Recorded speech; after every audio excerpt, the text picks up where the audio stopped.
Bienvenue dans cette vidéo qui est une introduction et une présentation de l'accompagnement qui, selon moi, est nécessaire pour obtenir son diplôme d'éducateur spécialisé avec la VAE. Souvent, quand on commence la VAE, on se retrouve assez rapidement perdu dans savoir ce qu'il va falloir faire, comment le faire, etc.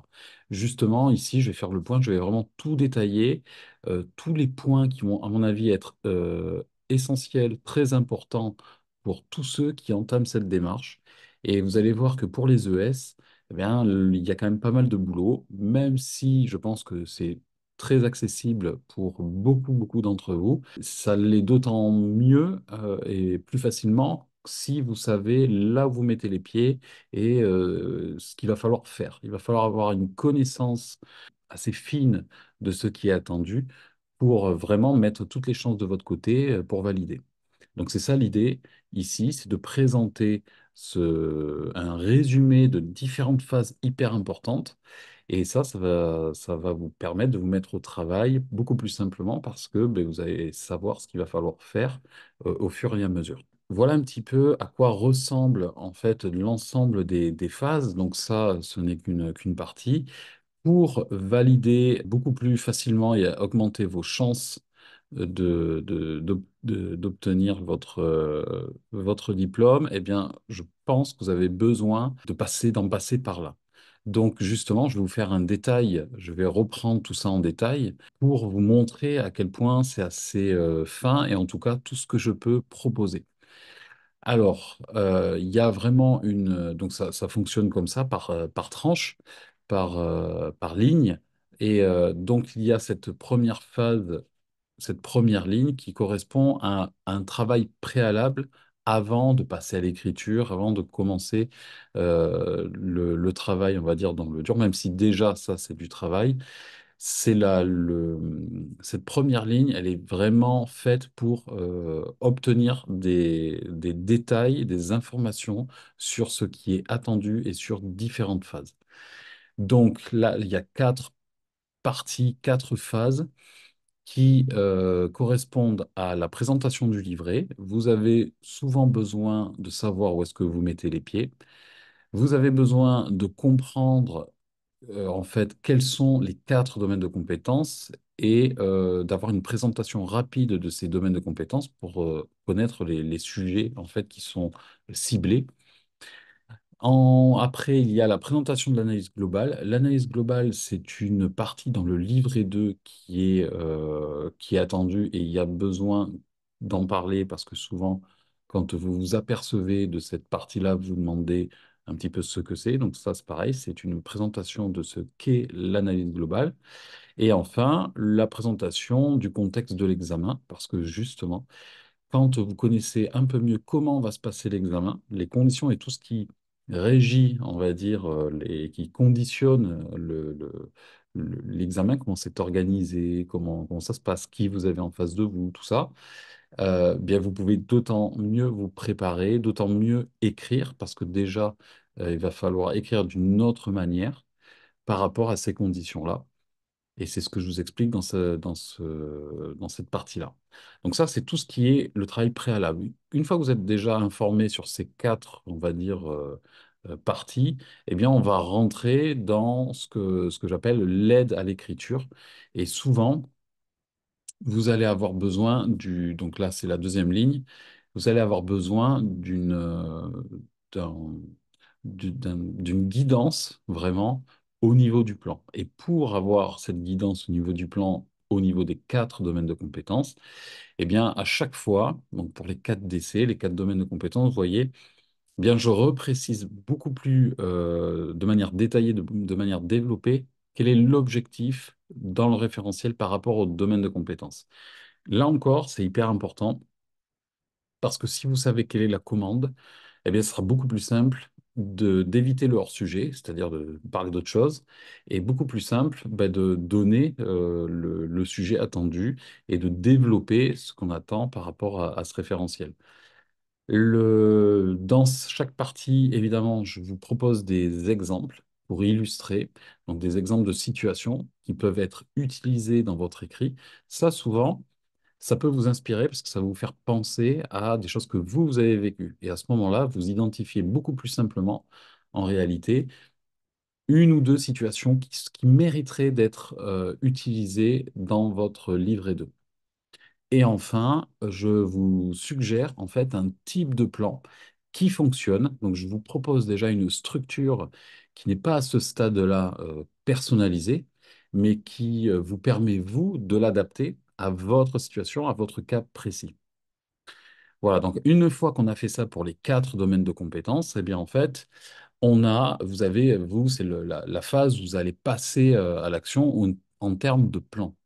C'est-à-dire que là, vous allez pouvoir produire le plan sur la base des exemples que je vous ai donnés, sur la base du plan, on va dire, un peu type que je vous propose, que je vous suggère. Et encore une fois, je fais une parenthèse, mes suggestions, elles se reposent sur le référentiel. C'est-à-dire que donne l'explication logique de manière à ce que vous compreniez qu'il y a un réel intérêt à organiser vos idées d'une certaine manière et pas d'une autre, parce que le but, c'est de mettre en évidence vos compétences. Et les compétences, elles se trouvent dans le référentiel. Donc ça, du fait d'avoir l'habitude de ma place de membre de jury, ben c'est justement ça que je vous apporte. Donc voilà, là, ici, hop, vous avez ça. Donc après, il y a votre temps personnel. Vous produisez les plans. Vous avez un premier jet donc, qu'on verra ensemble. Alors, soit on le construit directement, ça dépend un petit peu de la formule et de la manière dont on s'y prend pour l'accompagnement. Donc là, encore une fois, je fais une parenthèse, mais les accompagnements, ils sont personnalisés. Donc, c'est vraiment sur la base de vos besoins que l'on construit l'accompagnement. Je m'adapte le plus possible à vos besoins. Donc après, ça c'est selon chacun. Il y a des personnes qui ont besoin de moi pour certaines phases et pas d'autres. Et donc, je m'adapte. Et donc, ça veut dire que s'il n'y a pas besoin de faire certaines choses, eh bien, on les enlève et ça fait un accompagnement plus léger. Donc voilà, donc vous produisez votre premier jet de plan. Et c'est ce que je recommande à tout le monde, c'est de ne pas écrire, évidemment, tant que le plan n'est pas construit. C'est souvent, enfin c'est très souvent, oui, c'est la plupart du temps, vraiment, vous perdez du temps en réalité. Vous pensez en gagner sur le moment parce que vous avez écrit plusieurs pages. C'est une lourde erreur parce qu'après, vous ne le savez pas au début, mais vous perdez énormément de temps parce que ça ne sera forcément pas organisé vu que vous n'avez pas construit préalablement un plan. Donc, une fois que cette phase-là, elle est faite, là, à ce moment-là, eh bien, on va, je vais vous donner, moi, mon retour de votre plan et on va affiner ou on va terminer votre plan en le co-construisant. Et c'est dans cette phase-là que votre plan va devenir unique puisqu'il va correspondre à votre situation, à votre contexte de travail. Et il n'y en a pas deux qui vont se ressembler parce que forcément, vous n'avez pas les mêmes sujets, les mêmes problématiques qui sont abordées. Donc, une fois que le plan il est fait, là, à ce moment-là, eh bien, c'est à vous de jouer. Il faut, votre part de travail, elle est de d'écrire chaque partie. Et donc, dans les plans qui sont extrêmement détaillés, puisqu'en fait, je donne des indications dans le plan qui est co-construit, c'est-à-dire c'est pas juste trois phases ou trois titres, il y a des sous-titres et il y a des indications de quel sujet aborder dans le plan. Par exemple, si à un moment donné dans votre plan, vous devez présenter telle personne que vous avez accompagnée, eh bien, on marque présentation de Madame X, par exemple.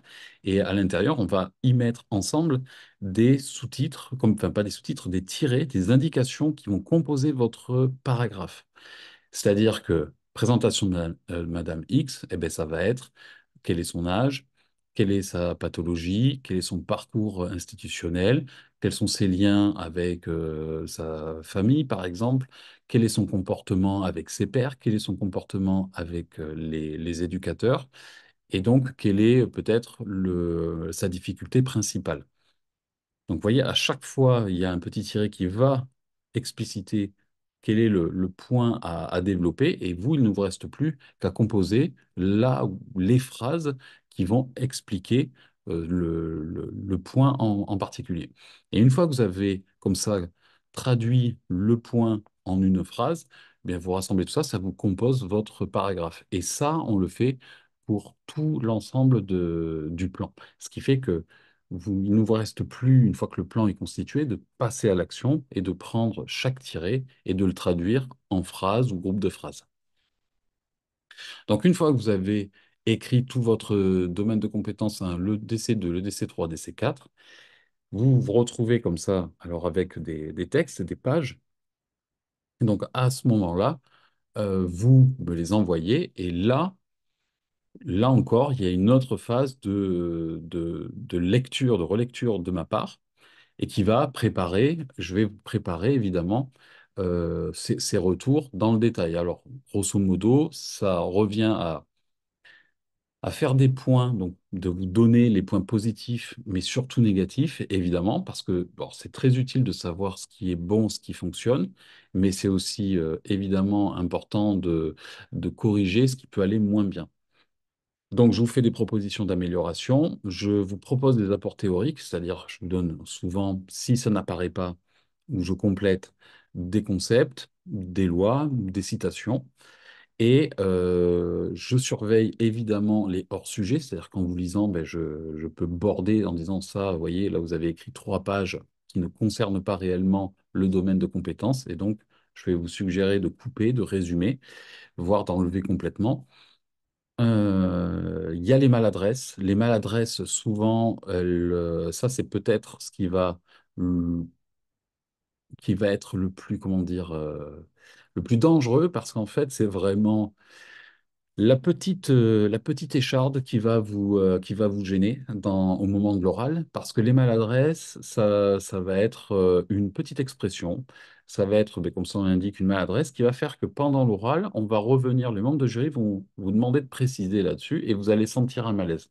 Et vous allez peut-être même, sur l'instant, comprendre que ce que vous avez dit et comment vous l'avez dit, c'était peut-être pas de la meilleure des manières. Et donc ça peut vous faire, ça peut vous déstabiliser et ça peut faire basculer l'oral.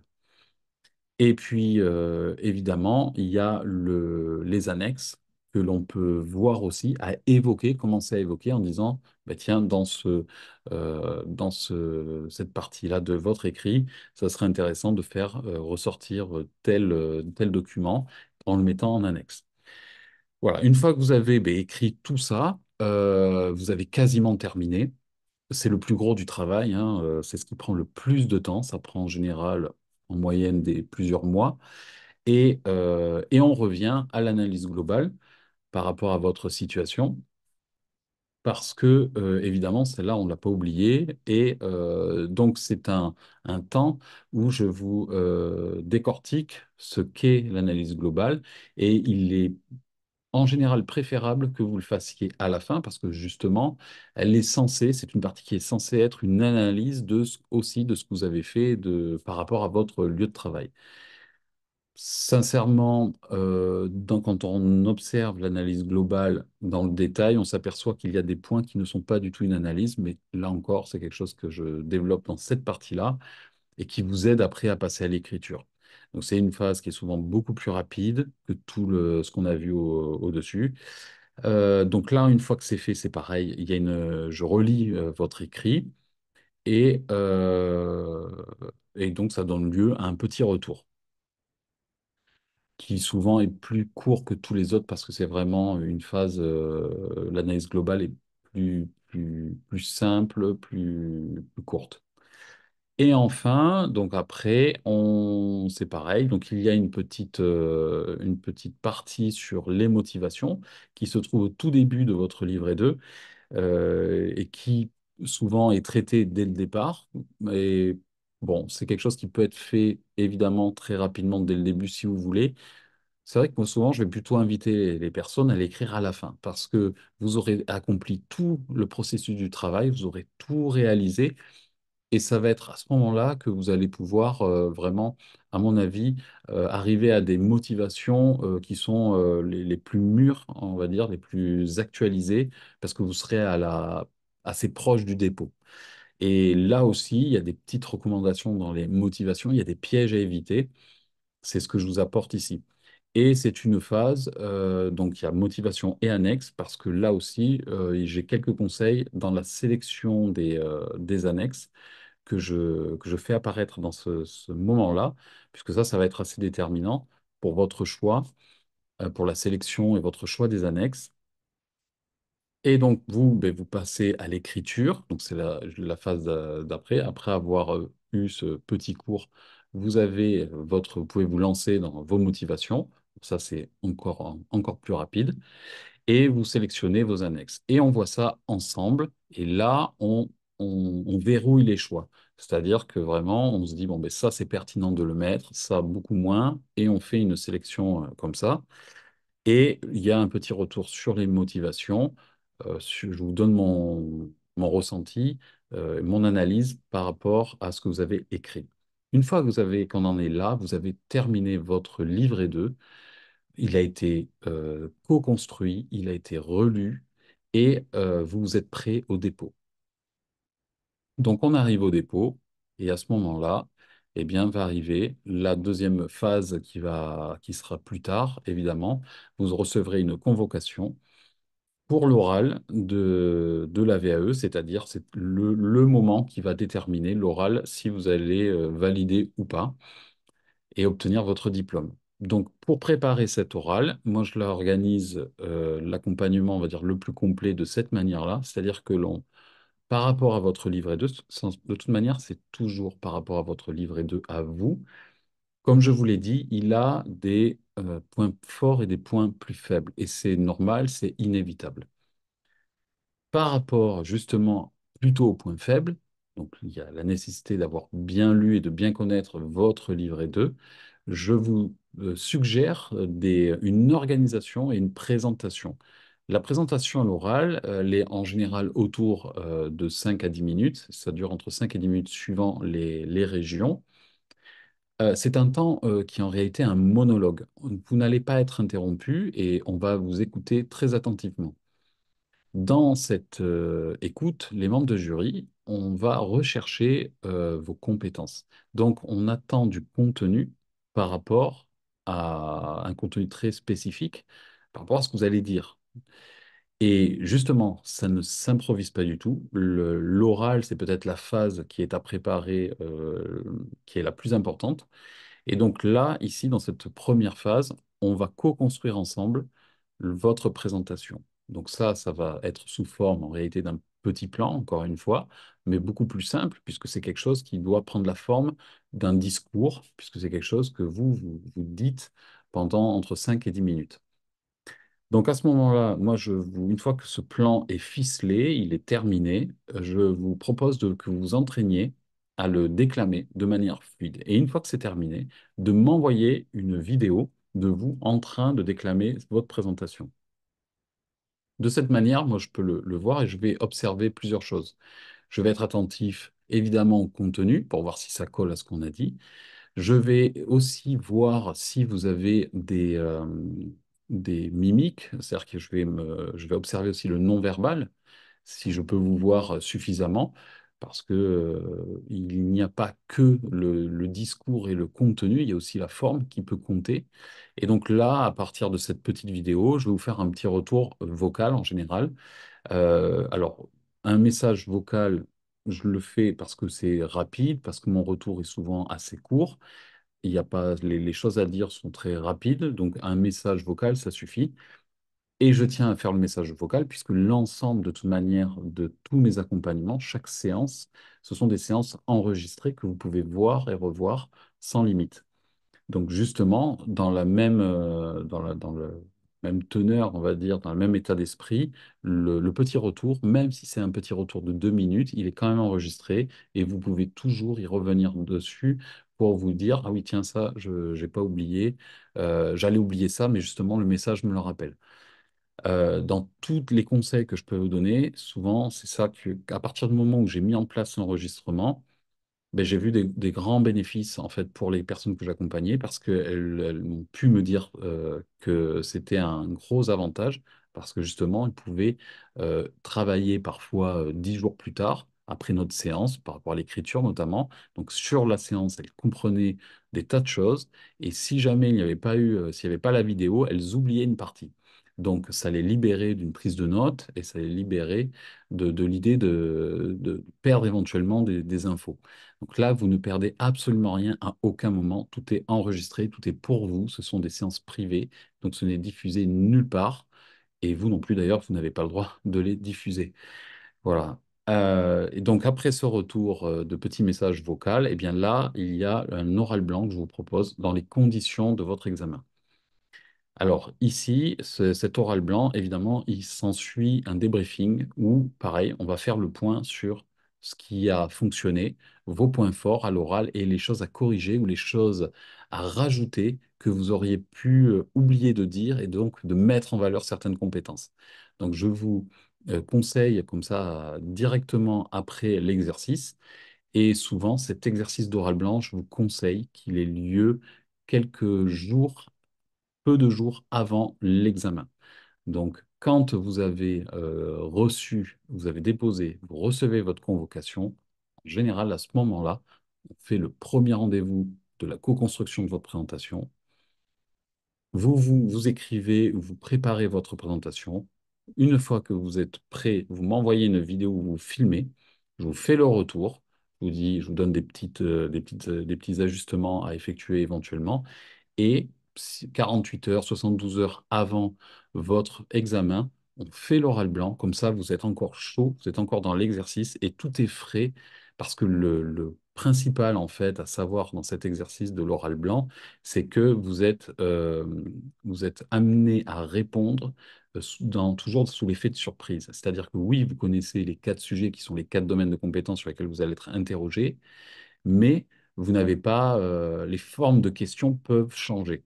Et ça, cet inconfort qui est celui de l'oral, c'est important de le vivre avant pour déjà avoir ces sensations de déjà vécu il y a peu de temps, et comme ça de s'habituer et comme ça d'apprendre à maîtriser à travers aussi certaines réponses, certains types de formulations, des réponses qui vont faire que vous allez mettre en évidence vos compétences, et vous n'allez pas vous perdre, vous n'allez pas répondre à côté, vous n'allez pas perdre vos moyens parce que vous serez davantage préparé.